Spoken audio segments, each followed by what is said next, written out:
AR Rahman కు సంబంధించి మనతో మాట్లాడడానికి కేంద్ర మంత్రి కిషన్ రెడ్డి గారు ఉన్నారు. ఒకసారి మాట్లాడించేటువంటి ప్రయత్నం చేద్దాం.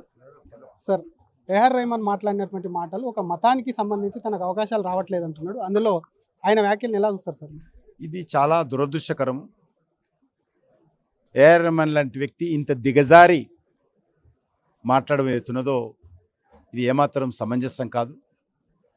ఆయనకు అన్ని భాషల్లో, అది హిందీలో కానీ, తెలుగులో కానీ, తమిళ్లో కానీ, మరి మలయాళంలో కానీ, అన్ని భాషల్లో కూడా అన్ని వర్గాల ప్రజలు మతంతో సంబంధం లేకుండా ఆయన అన్ని రకాలుగా ప్రోత్సహించారు.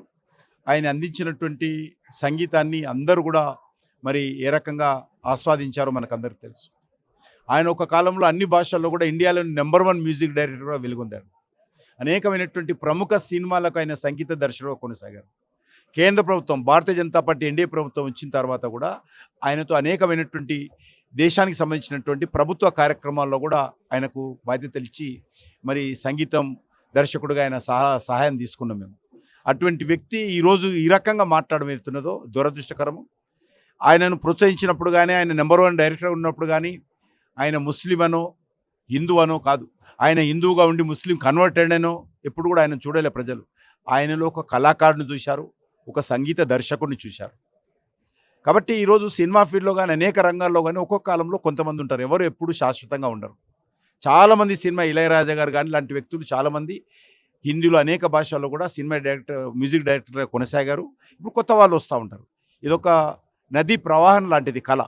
అటువంటిది నేనే శాశ్వతంగా ఉండాలి, నాకే రావాలి, కాబట్టి నేను హిందూ కాబట్టి ముస్లిం కాబట్టి నాకు రావటం లేదు అనేది దిగజారి మాట్లాడడం అవుతున్నదో తీవ్రంగా ఖండిస్తున్నాను. ఈ రకమైనటువంటి భాష ఏదైతున్నదో ప్రజలను విభజించేటువంటి భాష. దీన్ని వెంటనే ఏఆర్ రెహమాన్ ఉపసంహరించుకోవాల్సిందిగా డిమాండ్ చేస్తా ఉన్నాను. అనేక జాతీయ అవార్డులు పొందినటువంటి ఏఆర్ రెహమాన్ చాలా మంది మీద ఎఫెక్ట్ చూపిస్తుంటారు. ఇన్ఫ్లుయెన్సర్స్ కూడా ఇటువంటి చాలా సందర్భాల్లో కూడా ఇటువంటి వ్యాఖ్యలు చేస్తుంటారు సార్. వాళ్ళందరికీ ఏం చెప్పాలనుకుంటున్నారు? మీరే అన్నారు కదా జాతీయ అవార్డులు ఎందుకు వచ్చాయి? జాతీయ అవార్డులు ముస్లిం అని వచ్చాయా? ఒక కళాకారుడు వచ్చాయి.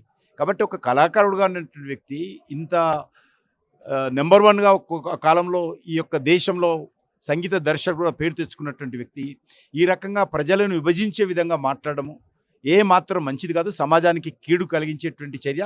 దీన్ని వెంటనే క్షమాపణలు చెప్పి ఏఆర్ రెహమాన్ తాను చేసినటువంటి వాక్యాలను ఉపసంహరించుకోవాల్సిందిగా డిమాండ్ చేస్తాం. మరొక పక్క మీ సికింద్రాబాద్ కోసం, కార్పొరేషన్ కోసం పెద్ద ఎత్తున పోరాటం జరుగుతుంది సార్. దానికి సంబంధించి ఒక మాట ఏం చెప్తారు?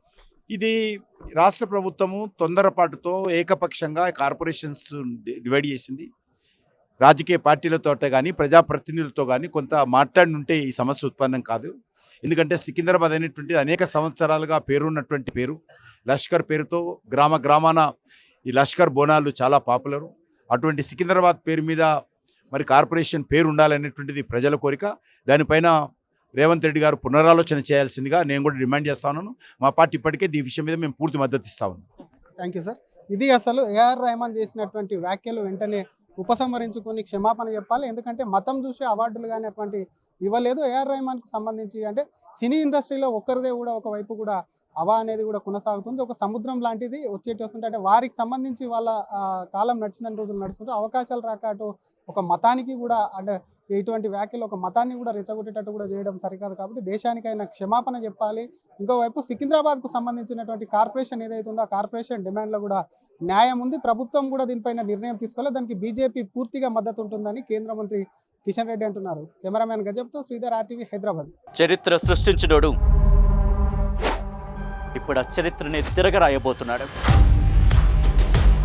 అబద్ధాల గోడల్ని బద్దలు కొట్టి నిజాలను రాగా మీ ముందుంచబోతున్నాడు. నిజమైన వార్తల కోసం వెంటనే డౌన్లోడ్ చేసుకోండి రా యాప్ని.